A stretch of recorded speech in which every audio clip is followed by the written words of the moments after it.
എന്താണ് പറയേണ്ടതെന്ന് ആ സമയത്ത് പരിശുദ്ധാത്മാവ് നിങ്ങളെ പഠിപ്പിക്കും. വിശുദ്ധ ലൂക്കാ എഴുതിയ സുവിശേഷം 12-ാം അധ്യായം 12-ാം തിരുവെഴുത്ത്. The Holy Spirit will teach you in that very hour what you ought to say. 2 പത്രോസ് 1-ാം അധ്യായം 13-ാം തിരുവെഴുത്തും ദൈവത്തിൻ്റെ ആത്മാവ് ഈ സമയം നമ്മളെ ഓർമ്മപ്പെടുത്തുകയാണ്. ഈ കൂടാരത്തിൽ ആയിരിക്കുന്നിടത്തോളം കാലം ഓർമ്മപ്പെടുത്തൽ വഴി നിങ്ങളെ ഉണർത്തുന്നത് ഉചിതമാണെന്ന് ഞാൻ കരുതുന്നു. Yes, I think it is right. As long as I live in this tent to stir you up by reminding you.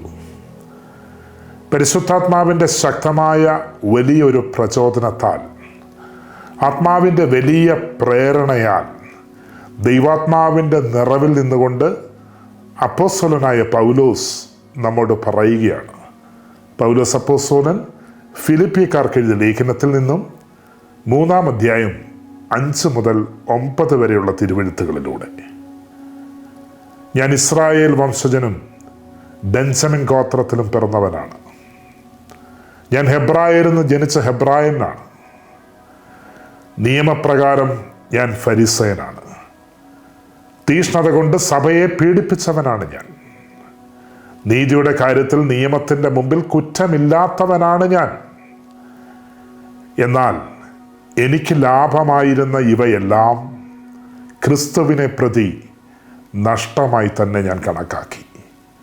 ഇവ മാത്രമല്ല, എൻ്റെ കർത്താവായ യേശുക്രിസ്തുവിനെ പറ്റിയുള്ള ജ്ഞാനം കൂടുതൽ വിലയുള്ളതാകയാൽ സർവവും നഷ്ടമായി തന്നെ ഞാൻ പരിഗണിക്കുന്നു.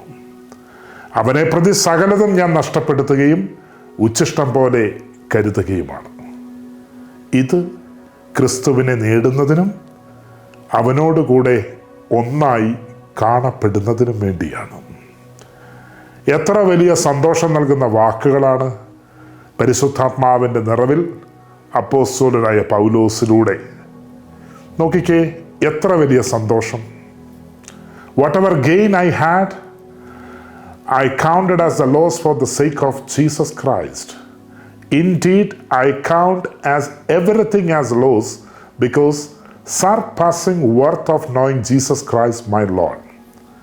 For his sake, I have suffered loss of all things and count them as refuse, in order to gain my Christ and found in him, and not having righteousness of my own. എത്ര വലിയ സന്തോഷമാണ് നമുക്ക് നൽകുന്നത്. എത്ര വലിയ സന്തോഷം.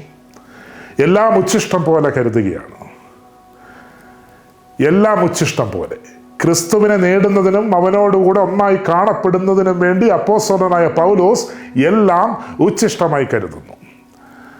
അവിടെ പറയുകയാണ്, കർത്താവിനെ ക്രിസ്തുവിനെ പറ്റിയുള്ള ജ്ഞാനം എനിക്ക് ഏറ്റവും കൂടുതൽ വിലയുള്ളതാകയാൽ സർവ്വതും ഞാൻ നഷ്ടമായി തന്നെ പരിഗണിക്കുന്നു. വലിയൊരു സന്തോഷം, സ്വർഗത്തിൻ്റെ ഒരു സന്തോഷത്തിൽ നിറയുകയാണ്.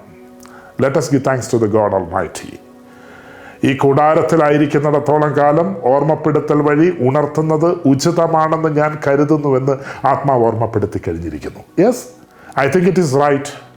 As long as I live in this tent to stir you up by reminding you. വിശുദ്ധ തോമസ് അക്വിനാസ് പറയും,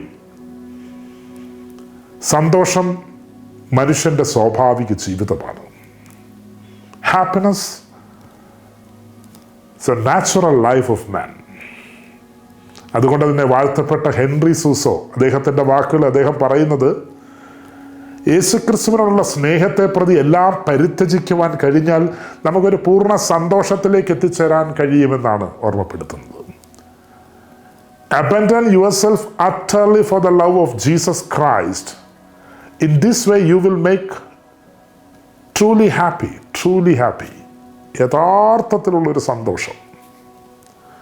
ക്രിസ്തുവിലേറ്റവും സ്നേഹമുള്ളവരെ, ഈ യഥാർത്ഥ സന്തോഷം, ഈ ട്രൂ ഹാപ്പിനെസ്, ഈ യഥാർത്ഥ സന്തോഷം ലഭിക്കേണ്ടതിനായി നമ്മെ തന്നെ പൂർണ്ണമായി ക്രിസ്തുവിന് സമർപ്പിക്കുകയും ദൈവഹിതം നിറവേറ്റുകയും ചെയ്യുന്നതിലൂടെയാണ് ഈ യഥാർത്ഥ സന്തോഷം നമുക്ക് ലഭിക്കുന്നത്. The true happiness is always exclusively comes from giving ourselves totally to Jesus Christ and fulfilling the God's will. ദൈവഹിതം നിറവേറ്റുന്നതിലൂടെയാണ് യഥാർത്ഥ സന്തോഷം നമുക്ക് ലഭിക്കുന്നത്. The Lord is inviting you. Jesus is inviting you for a deep renewal. The church is inviting you for a deep interior renewal. ആഴമേറിയ ഒരു ആന്തരിക നവീകരണത്തിലേക്ക് ക്രിസ്തു, ദൈവത്തിൻ്റെ ആത്മാവ്, സഭ, മക്കളെ നിങ്ങളെല്ലാവരെയും ക്ഷണിക്കുകയാണ്. നമ്മൾ ഓരോരുത്തരെയും ക്ഷണിക്കുകയാണ് ഈ യഥാർത്ഥ സന്തോഷത്തിൻ്റെ നിറവിലേക്ക്. വിശുദ്ധ യോഹന്നാൻ എഴുതിയ സുവിശേഷം 15-ാം അധ്യായം 11-ാം തിരുവചനത്തിലൂടെ, താങ്ക് യു ഹോളി സ്പിരിറ്റ്, ദൈവത്തിൻ്റെ ആത്മാവ് വീണ്ടും വചനത്തിലൂടെ നമ്മളെ ഓർമ്മപ്പെടുത്തി അടയാളങ്ങൾ കൊണ്ട് സ്ഥിരീകരിക്കുകയാണ്. വചനം പറയുന്നു, ഇത് ഞാൻ നിങ്ങളോട് പറഞ്ഞത് എൻ്റെ സന്തോഷം നിങ്ങളിൽ കുടികൊള്ളുവാനും നിങ്ങളുടെ സന്തോഷം പൂർണ്ണമാക്കുവാനും വേണ്ടിയാണ്. These things I have spoken to you that my joy may be in you and that your joy may be full. Let us give thanks to the God Almighty. വാഴ്ത്തപ്പെട്ട ഹെൻറി സൂസോ പറഞ്ഞ വാക്യങ്ങളും വിശുദ്ധ Thomas അക്വിനോസ് ഓർമ്മപ്പെടുത്തുന്ന വാക്യങ്ങളും എല്ലാം ദൈവാത്മാവ് നമ്മളെ ഓർമ്മപ്പെടുത്തി കഴിഞ്ഞു. The true happiness comes exclusively from giving ourselves totally to Jesus Christ and fulfilling the God's will.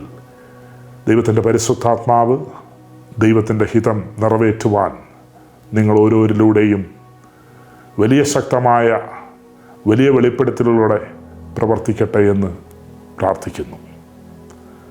Stay blessed, holy day in Christ. Hallelujah.